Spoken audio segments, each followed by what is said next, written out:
महाराष्ट्रातील महत्त्वाच्या बातम्या फक्त 10 मिनिटात। या चॅनलला अजूनही सबस्क्राईब केलं नसेल तर आत्ताच करा।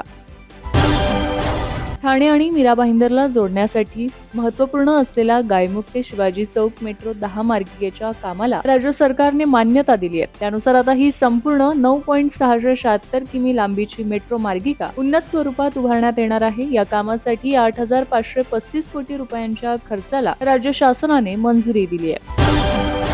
देशांतर्गत बाजारपेठेत साखरेचे दर प्रति किलोला 75 रुपयांवर गेल्यामुळे केंद्र सरकारने साठेबाजी संबंधीचे नियम अधिक कठोर केले आहेत। कच्चा माल म्हणून साखरेचा वापर करण्यासह इतर सर्व कामांसाठी घाऊक व्यापारी आणि साठाकर्त्यांना 10 मेट्रिक टनापेक्षा जास्त साखर 15 दिवसांपेक्षा अधिक काळ स्वतःकडे ठेवता येणार नाहीये। यापूर्वी ही कालमर्यादा 1 महिना इतकी होती। साखर साठ्याच्या बाबतचा हा निर्णय 1 सप्टेंबर ते 30 नोव्हेंबर या कालावधीत लागू असेल।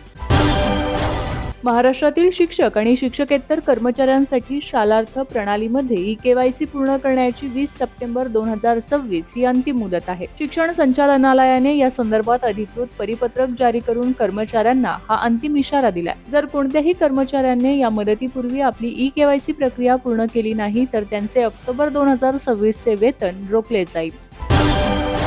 कळंब नगर परिषदेत गेल्या काही दिवसांपासून चर्चेत असलेल्या ऑपरेशन टायगर ऐवजी अखेर ऑपरेशन लोटस पार पडले। शिवसेना ठाकरे गटाच्या स्वीकृत नगरसेवकासह तब्बल 10 नगरसेवकांनी भारतीय जनता पक्षात प्रवेश केलाय। यामध्ये शिवसेना ठाकरे गटाच्या 9 तर काँग्रेसच्या 1 नगरसेवकाचा समावेश आहे। पक्षप्रवेशामुळे कळंब नगर परिषदेत विरोधी पक्षातील एकही नगरसेवक शिल्लक राहिलेला नाहीये। कोल्हापूरच्या आदमापूर येथील श्री संत बाळूमामा देवस्थान ट्रस्टमधील 60 कोटी 75 लाख रुपयांच्या कथित आर्थिक गैरव्यवहाराच्या चौकशीसाठी अपर पोलीस अधीक्षक अण्णासाहेब जाधव यांच्या नेतृत्वाखाली 12 जणांचे विशेष तपास पथक स्थापन करण्यात आले आहे। मार्च 2020 ते मार्च 2026 या कालावधीतील जमीन खरेदी विक्री आणि मेंढ्यांच्या विक्रीतील अनियमिततेचा तपास हे पथक करणार आहे।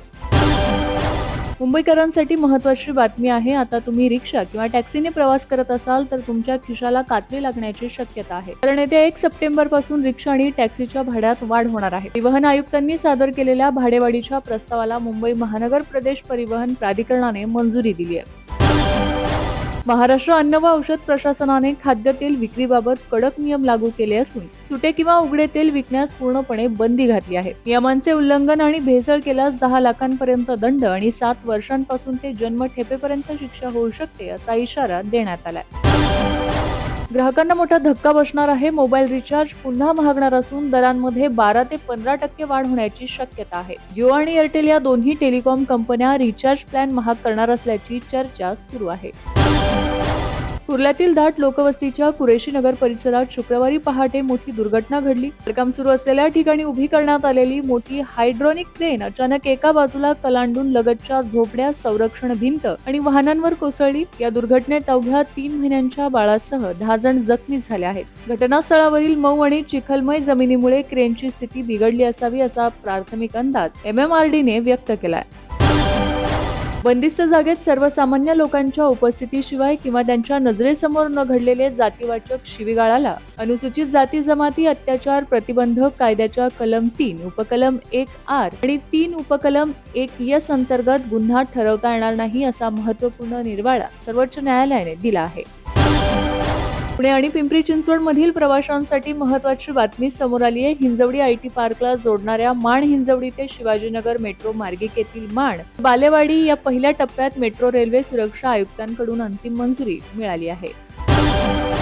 JNPA बंदर परिसरातील एका कंटेनर फ्रेट स्टेशनवर महसूल गुप्तचर संचालनालयाने मोठी कारवाई करत मक्याच्या गोणीत लपून ठेवलेले तब्बल 55 किलो मेथाम्फेटामाइन जप्त केले आहे। अंमली पदार्थाची आंतरराष्ट्रीय बाजारातील किंमत सुमारे 300 कोटी रुपये असल्याची माहिती अधिकाऱ्यांनी दिली आहे। या प्रकरणात दोघांना ताब्यात घेण्यात आले असून तस्करीच्या संभाव्य आंतरराष्ट्रीय नेटवर्कचा तपास सुरू आहे। मुंबई उच्च न्यायालयाच्या नागपूर खंडपीठाने रेल्वे अपघातातील भरपाईबाबत महत्त्वपूर्ण निर्णय दिला आहे। रेल्वे पकडताना झालेल्या अपघातात प्रवाशाचा मृत्यू झाल्यास केवळ प्रत्यक्षदर्शी साक्षीदार नसल्याच्या कारणावरून भरपाई नाकारता येणार नाही स्पष्ट केले आहे। महाराष्ट्रात गेल्या काही दिवसांपासून सुरू असलेल्या पावसाचा जोर आता काहीसा कमी झालाय. राज्यातील अनेक भागात पावसाने उघडीप दिली असून काही ठिकाणी हलक्या ते मध्यम स्वरूपाच्या सरी सुरू आहेत. दरम्यान मराठवाड्यात मात्र पावसाला पोषक वातावरण कायम असल्याने आज काही जिल्ह्यात विजांसह पावसाची शक्यता हवामान विभागाने वर्तवली आहे.